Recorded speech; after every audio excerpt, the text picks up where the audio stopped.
सरकारजों खुंबोजानाय जे बावखुंग्रि फोरबो बे फोरबोखौ देग्लायहाय जोङो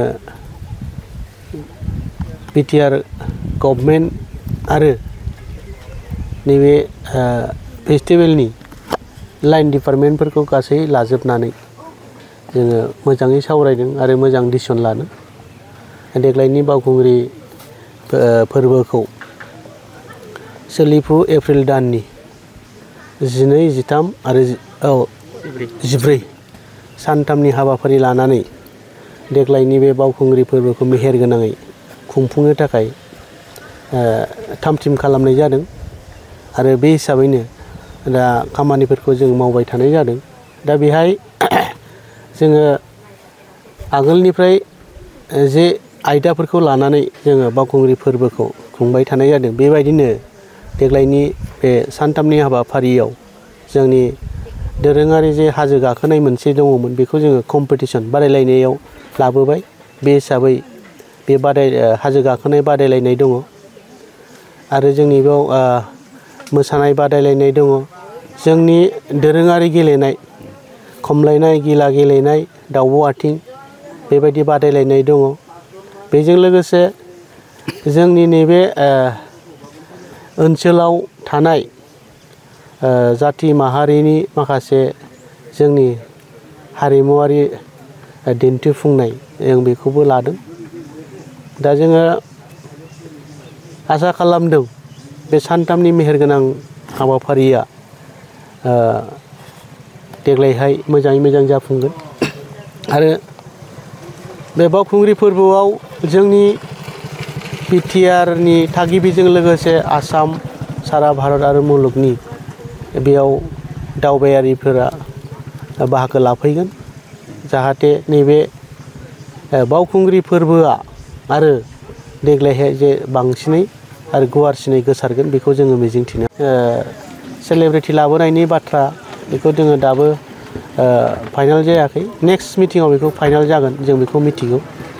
ओंखायनो जों रायज्लायबाय थादों जोंनि जायफोर बेयाव लाइन डिपार्टमेन्टफोर दङ बे डिपार्टमेन्टनि जोङो नैबे कमिटिनि मोनसे मिटिं जाबावगोन। बे मिटिङाव जोङो बेखौ जोङो सावरायनानै जे मोनसे डिसिसनाव फैगोन। गुबुन गुबुन बोसोराव जोङो बेयाव दोरोङारि गेलेनाय बादायलायनाय लोगोसे संनाय खावनायनि बादायलायनाय आरो साइकेल सालायनाय बादायलायनाय जों हाबाफारिखौ नुनो मोन्दोंमोन। देग्लाय माबायदि? देग्लायबो नैबे दोरोङारि संनाय बादायलायनाय बे दङ।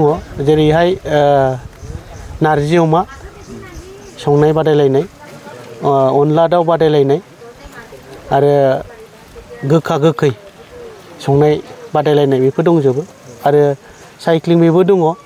जायफोर जोङो गुबुन गुबुन बोसोराव खुंबोनाय जे गेलेनाय बादायलायनाय बे बादायलायनायफोरा दङ।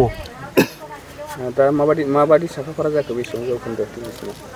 साखाफारा हिसाबै जोंनि लाइन डिपार्टमेन्टआ गावबागाव डिपार्टमेन्टआ जेरैबायदि स्पर्ट्सनि खामानिखौ बिसोर बिथांमोना मावगासिनो दङ, प्रिपेरेसना जागासिनो दङ आरो जोंनि हारिमु बिथिङाव होन जोंनि गुबुन गुबुन जायफोर डिपार्टमेन्टआ बेयाव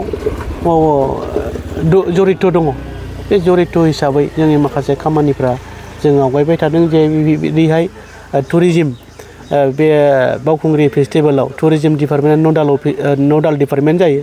बे हिसाबै देग्लायहाय बिथांमोनाबो जे जोंनि नैबेहाय जायफोर दावबायारि फैगोन बे दावबायारिफोरनि थाखाय बिथांमोना केम्पबो बानायदों। बेयाव टेन्टनि केम्प बानायगोन।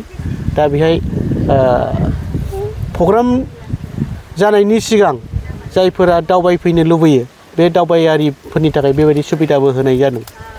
बे हिसाबै जोंनि नैबे फेस्टिभेलाव जोंनि कम्पिटिसननि अनगायै जे जोंनि दोरोङारि जानाय लोंनाय बेयाव नैबे जोंनि कमिटिनिया बेखौ मोनसे सुबिदा खालामदों। जोंनि फुड स्टल बे फुड स्टलाव जोङो जायफोर जोंनि ओनसोलाव बा बिटिआर ओनसोलाव बा गुबुन गुबुन जायगायाव जोङो दोरोङारि जे जानाय लोंनाय जोङो बानायो बा जायो बे जानाय लोंनायखौ खाबुनि थाखाय जोङो नैबे फोरबोआवनो बिथांमोननो जोङो स्टल बा जोङो जायगा जों बानायना होगोन। ओंखायनो आङो दिनैनि नोंथांमोननि मिडियानि गेजेरजों खावलायहरो दि जायफोर दोरोङारि जानाय लोंनायनि जोङो दखान होगोन बा स्टल खालामगोन बिथांमोना जोंनि थाबैनो बिथांमोना गावबा गाव दखान होनायनि माखासे आयदाफोरखौ मख'नानै जोंनो एप्लिकेसन बा आर'ज बिलाइ होफैनांगोन। जों बेखौ लाखिगासिनो दङ।